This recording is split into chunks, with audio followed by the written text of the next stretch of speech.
Hello and welcome back. Censorship of press act कब आया था? 1799 में। सेंसरशिप ऑफ प्रेस एक्ट कब आया था?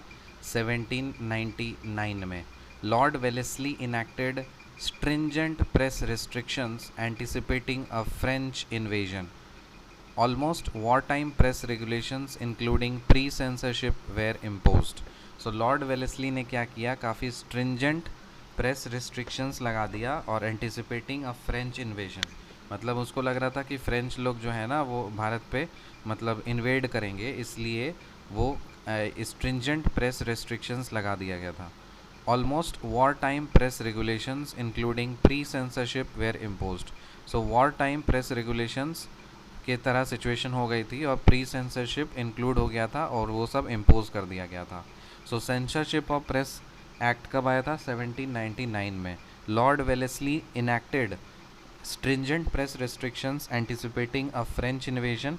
Almost wartime press regulations including pre-censorship were imposed. Well, Lord Hastings later relaxed these restrictions and in 1818 pre-censorship was dispensed with. तो देखो censorship press act कब आया था? 1799 में। लॉर्ड वेलेस्ली जो था ना उसने काफ़ी स्ट्रिंजेंट प्रेस रेस्ट्रिक्शंस कर दिए थे एंटिसिपेटिंग फ्रेंच इन्वेजन। तो almost war time press regulations लगाया और इंक्लूडिंग प्री सेंसरशिप लगा दिया था। लेकिन फिर वारन हेस्टिंग्स आया तो उसने क्या कर दिया? प्रेस रेस्ट्रिक्शंस को रिलैक्स कर दिया 1818 में और प्री सेंसरशिप को हटा दिया, was dispensed with. So pre censorship को हटा दिया और ये जो स्ट्रिंजेंट प्रेस रिस्ट्रिक्शंस थे ना उसको रिलैक्स कर दिया। समझ में आया ये? सो सेंसरशिप ऑफ प्रेस एक्ट कब आया था? 1799 में। वेलेस्ली जो था उसने काफ़ी स्ट्रिंजेंट प्रेस रेस्ट्रिक्शंस लगाए थे anticipating a French invasion. Almost war time press regulations including pre censorship were imposed. लेकिन वारन हेस्टिंग्स लेटर आया और उसने क्या किया? रिलैक्स कर दिया रेस्ट्रिक्शंस को और 1818 में और प्री सेंसरशिप को हटा दिया। फिर लाइसेंसिंग रेगुलेशंस कब आया? 1823 में। लाइसेंसिंग रेगुलेशंस कब आया? 1823 में। Enacted by John Adams acting governor general. So 1823 में गवर्नर जनरल कौन था? जॉन एडम्स था। So enacted by John Adams acting governor general. These regulations penalized starting or using a press without a license.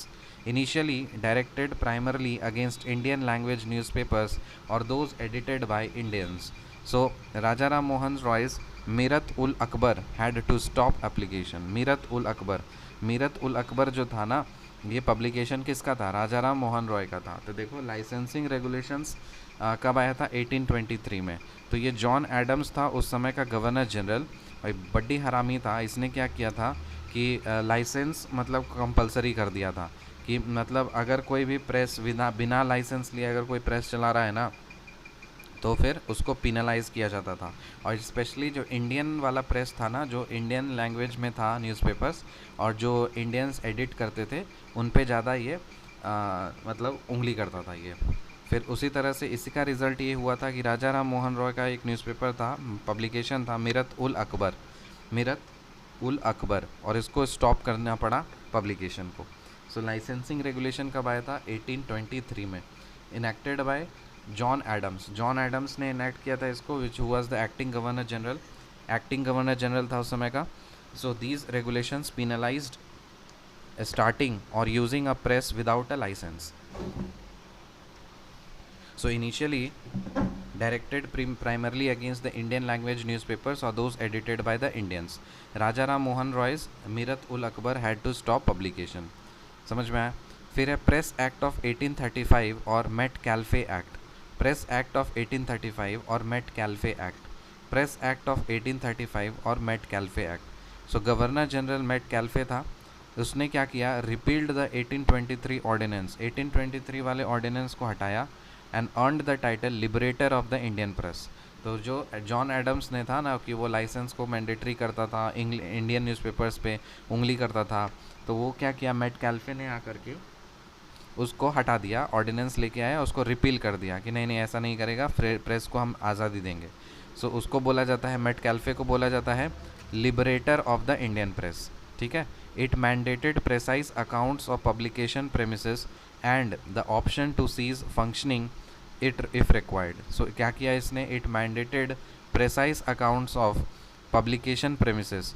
तो इसने mandate कर दिया कि precise accounts of publication premises होने चाहिए और ऑप्शन होना चाहिए to cease functioning if required. So अगर फंक्शनिंग का ऑप्शन जो है उसको सीज करना पड़े तो कर दीजिए. So option to cease functioning if required. ठीक है. तो प्रेस एक्ट ऑफ 1835 का 1835 और Metcalfe act. As Governor General Metcalfe repealed the 1823 ordinance and earned the title Liberator of the Indian Press, it mandated precise accounts of publication premises and the option to cease functioning if required. Censorship of Press Act कब आया? 1799 में. Wellesley जो था उसने क्या किया? Wellesley enacted stringent press restrictions anticipating a French invasion. Almost wartime press regulations including pre-censorship were imposed. Warren Hastings later relaxed these restrictions and in 1818 pre-censorship was dispensed with. फिर licensing regulations 1823 ये enact किया गया किसके द्वारा? John Adams, who was the acting governor general. So these regulations penalized starting or using a press without a license.